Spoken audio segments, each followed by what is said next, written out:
Alhamdulillahilladzi arsala rasulahu bil huda wa dinil haqq liyudhhirahu 'ala dini kullih walau karihal musyrikun. Asyhadu an la ilaha illallah wahdahu la syarika lahu wa asyhadu anna sayyidana wa nabiyyana Muhammadan 'abduhu wa rasuluhu la nabiyya ba'dahu. Allahumma salli wa sallim ala sayyidina Muhammad wa ala alihi wa sahbihi ajma'in. Amma ba'du fa ya ibadallah ittaqullaha haqqa tuqatih wa la tamutunna illa wa antum muslimun. Qala Allah subhanahu wa ta'ala fil Qur'anil Karim, A'udzu billahi minasyaitonir rajim. Bismillahirrahmanirrahim. Subhanalladzi asra bi'abdihi lailan minal masjidil haram ilal masjidil aqsa alladzi barakna hawlahu linuriyahu min ayatina innahu huwas sami'ul basir. Sadaqallahul azim. Langkah yang pertama, mari sama-sama kita panjatkan puji dan syukur kepada Allah Subhanahu wa taala yang dengan kudrat dan iradahnya kita berada pada rumah Allah yang mulia ini. Salawat dan salam diserahkan ke pangkuan alam Nabi besar Muhammad sallallahu alaihi wasallam, pada keluarga dan para sahabatnya sekalian. Adapun judul khutbah pada Jumat yang berbahagia ini adalah beberapa sebab Rasulullah sallallahu alaihi wasallam Isra Mi'rajkan oleh Allah Subhanahu wa taala. Hadirin yang berbahagia, hari ini kita berada pada bulan yang mempunyai sejarah yang luar biasa. Juga bulan di mana Allah menghadiahkan pada umat Islam hadiah yang amat agung, yang apabila kita laksanakan dengan sungguh-sungguh, kita akan mendapat kebahagiaan dunia dan akhirat.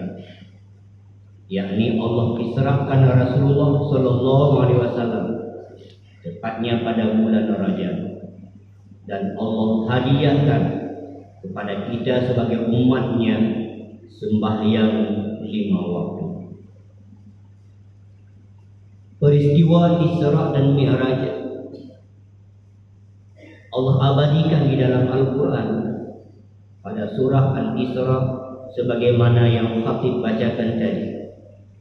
Subhanalladzi asra bi'abdihi, Maha suci Allah yang telah memperjalankan hambanya di kala malam hari dari Masjidil Haram menuju Masjidil Aqsa yang telah diberi keberkahan di sekelilingnya. Linuriyahu min ayatina, untuk kami perlihatkan kepada Muhammad sebahagian daripada tanda-tanda kekuasaan kami. Innahu huwas sami'ul basir, Allah yang maha mendengar segala ucapan hambanya dan maha melihat seluruh perbuatan hambanya. Ayat ini dimulai dengan subhanalladzi. Di sini mengisyaratkan bahwa perjalanan Isra dan Mi'raj ini adalah perjalanan yang luar biasa, yang sulit diterima oleh akal sehat tanpa didukung oleh keimanan. Kenapa tidak? Hanya dalam sebahagian malam Rasulullah menempuh jarak sebanding dengan 4.500 tahun perjalanan biasa. Kerana jarak antara bumi dengan langit pertama dan antara satu langit dengan langit seterusnya, antara langit ketujuh dengan Sidratul Muntaha dan antara Sidratul Muntaha dengan Mustawa, masing-masingnya butuh waktu 500 tahun perjalanan biasanya. Namun Rasulullah menempuhnya hanya dalam sebahagian malam saja.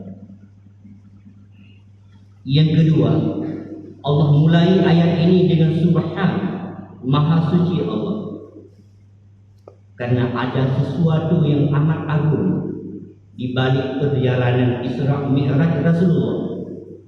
Ini Allah ingin memberi sesuatu yang berharga kepada umat Nabi Muhammad, yakni sembahyang 5 waktu sehari semalam.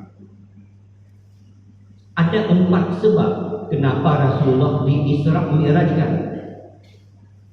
Pertama, untuk menghibur Rasulullah sallallahu alaihi wasallam. Sebagaimana kita maklumi bahwa peristiwa Isra dan Mi'raj itu terjadi pada tanggal 27 Rajab tahun yang ke-11 kenabian,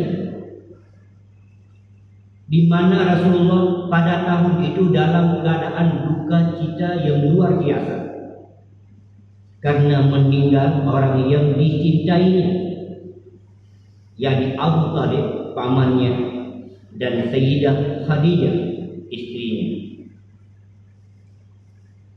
Lantas apa kelebihan mereka berdua sehingga Rasulullah merasa duka yang amat dalam? Abu Talib walaupun tidak beriman dengan Rasulullah adalah saudara kandung ayahanda baginda Rasul Abdullah bin Abdul Muttalib. Beliau amat menyintai Rasulullah dan mendukung seluruh perjuangan Rasulullah dan menjaganya dari ancaman-ancaman yang tidak diinginkan dari orang-orang Quraisy. 3 kali orang Quraisy mendatangi rumah Abu Talib. Pertama, mereka datang meminta kepada Abu Talib agar Muhammad tidak lagi mencaci maki Tuhan mereka dan tidak membodoh-bodohkan leluhur mereka. Abu Talib menolaknya dengan lembut dan santun. Orang Quraisy tidak tinggal diam. Mereka datang lagi, tapi kali kedua mungkin lebih tegas dari yang pertama. Abu Talib, kami tidak sabar lagi terhadap keponakanmu yang menghina Tuhan kami, mencaci maki leluhur kami, dan membodoh-bodohkan kami. Sekarang pilihannya, engkau yang menghentikannya atau kami yang akan menghalanginya. Melihat suasana yang tidak bersahabat ini, Abu Talib memanggil Rasulullah, Muhammad, kembali. Ini orang datang menginginkan seperti ini. Bagaimana pendapatnya?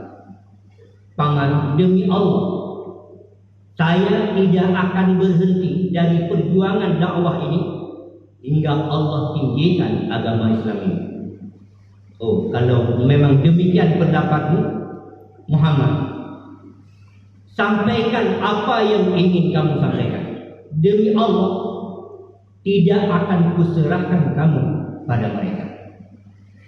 Itu sikap Abu Talib melindungi Rasulullah. Tidak kuat, mereka datang ketiga kali dengan tawaran yang lain. Abu Talib, ini pemuda Umar bin Walid, kami serahkan padamu. Serahkan keponakanmu Muhammad itu untuk kami. Apa jawabnya? Jadi saya rawat, saya didik anak-anakmu, lantas saya serahkan keponakanmu untuk engkau bunuh. Kamu keluar atau saya yang akan keluarkan kamu dari rumah ini. Begitulah sikap Abu Talib melindungi dan menjaga Rasulullah. Adapun Sayyidah Khadijah adalah istri pertama yang sangat menyintai Rasulullah.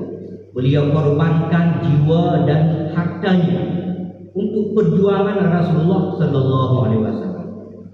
Bagaimana beliau menyintai Rasulullah?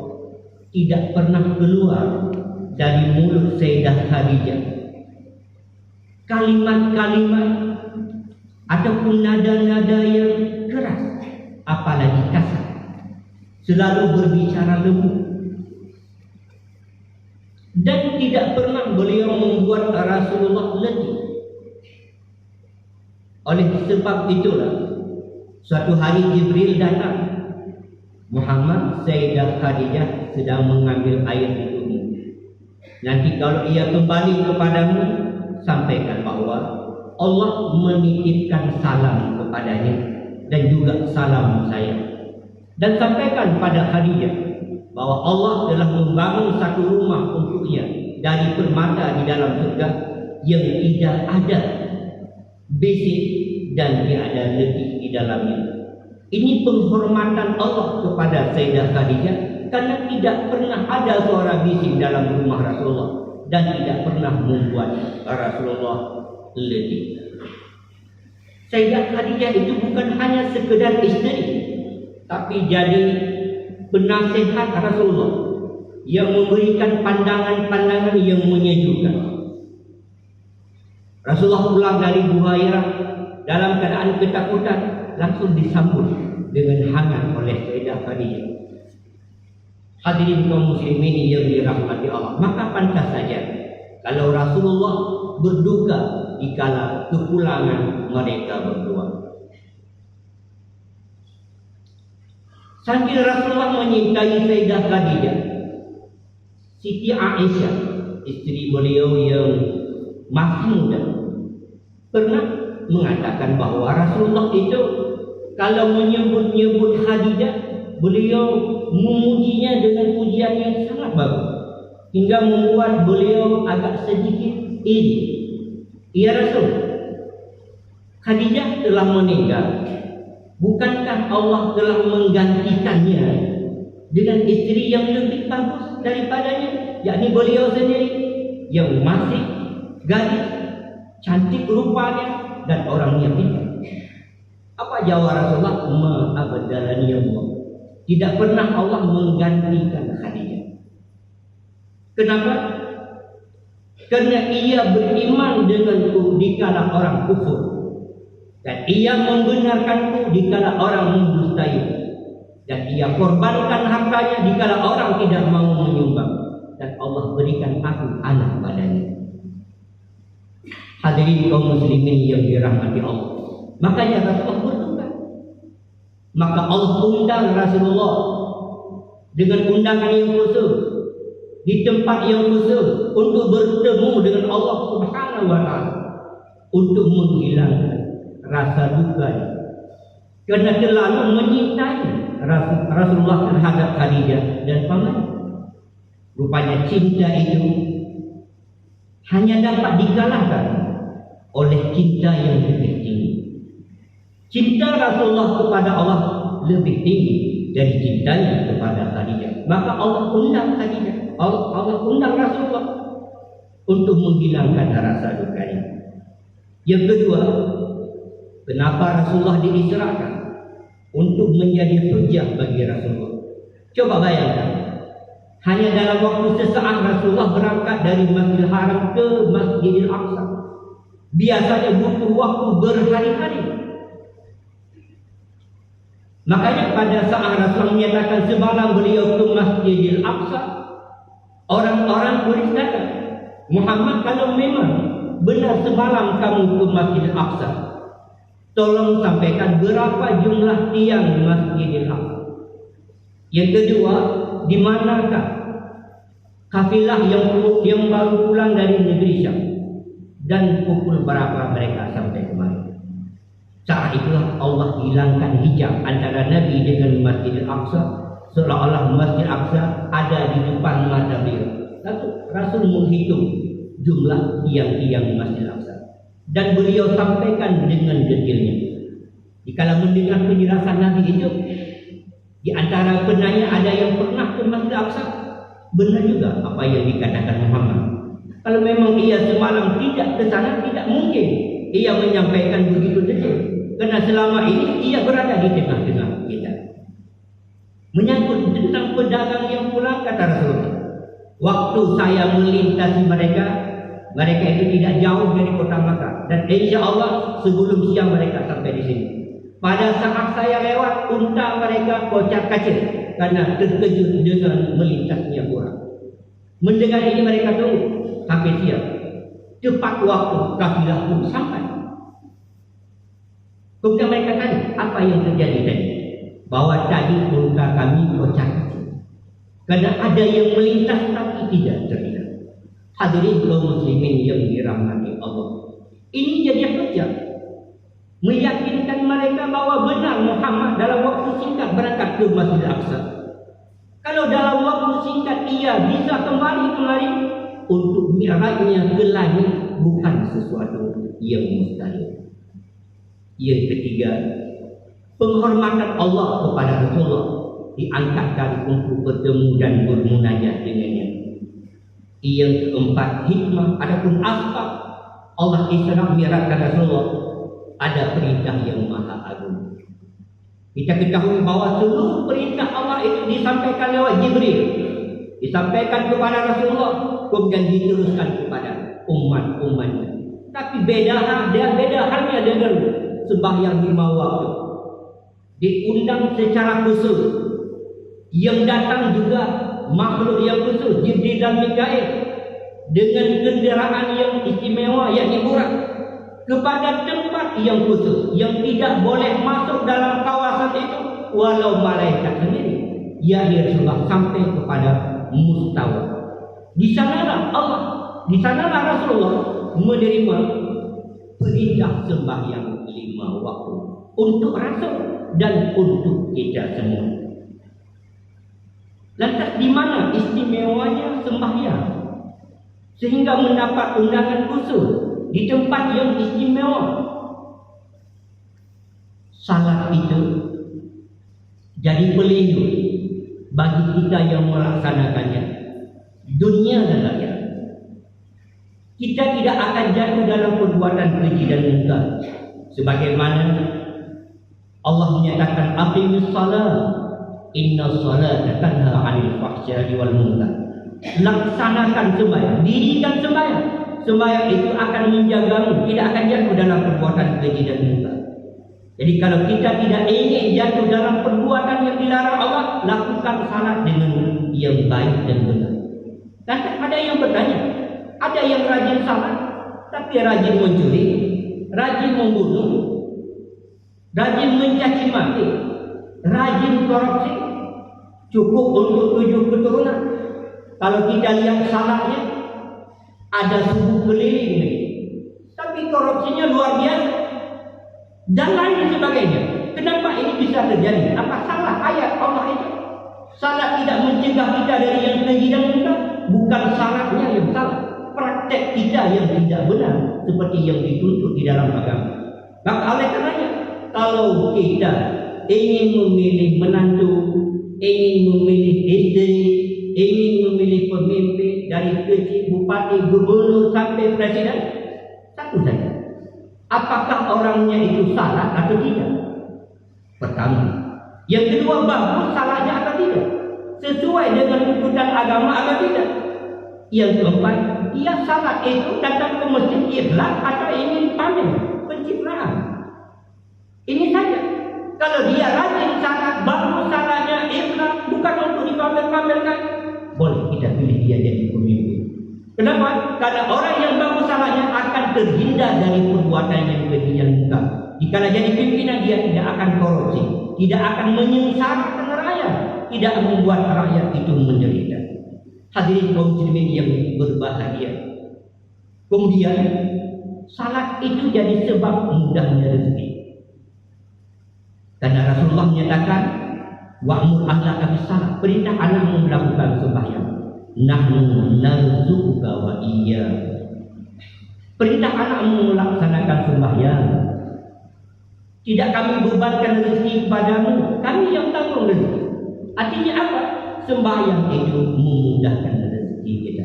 Hadirin kaum muslimin yang dirahmati Allah. Inilah kelebihan sembahyang. Jadi Allah berikan syarat 5 waktu kepada kita agar kita selamat di dunia, tidak jatuh dalam perbuatan haram, dan Allah masukkan kita di dalam surga nanti. Oleh karenanya, mari laksanakan sembahyang sesuai seperti tuntunan yang diajarkan dalam syariat. Yang kedua, lakukanlah dengan penuh menjunjung tinggi dan ikhlas karena Allah Subhanahu wa taala. Amin ya rabbal alamin. Alhamdulillahilladzi arsala rasulahu bil huda wa dinil haqq liyudhhirahu 'ala dini kullihi walau karihal musyrikun. Asyhadu an la ilaha illallah wahdahu la syarika lah. Asyhadu anna sayyidana wa nabiyyana Muhammadan 'abduhu wa rasuluhu la nabiyya ba'da. Allahumma shalli wa sallim 'ala sayyidina Muhammad wa 'ala alihi wa sahbihi ajma'in. Amma ba'du fa ya ibadallah ittaqullaha haqqa tuqatih wa la tamutunna illa wa antum muslimun. Qala Allah Subhanahu wa ta'ala fil Qur'anil Karim, a'udzu billahi minasyaitonir rajim. Bismillahirrahmanirrahim. Subhanalladzi asra bi 'abdihi lailan minal masjidil haram ilal masjidil aqsa alladzi barakna haulahu linuriyahu min ayatina innahu huwas samiul basir. Barakallahu li wa lakum fil Qur'anil 'azim wa nafa'ani wa iyyakum bima fihi minal ayati wa dzikril hakim wa taqabbala minni wa minkum tilawatahu innahu huwas samiul alim.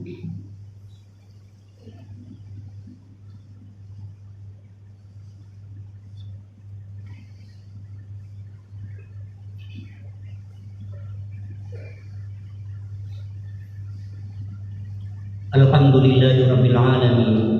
Wassalatu wassalamu ala sayyidina Muhammadin khatamil anbiya'i wal mursalin wa ala alihi wa sahbihi ajma'in.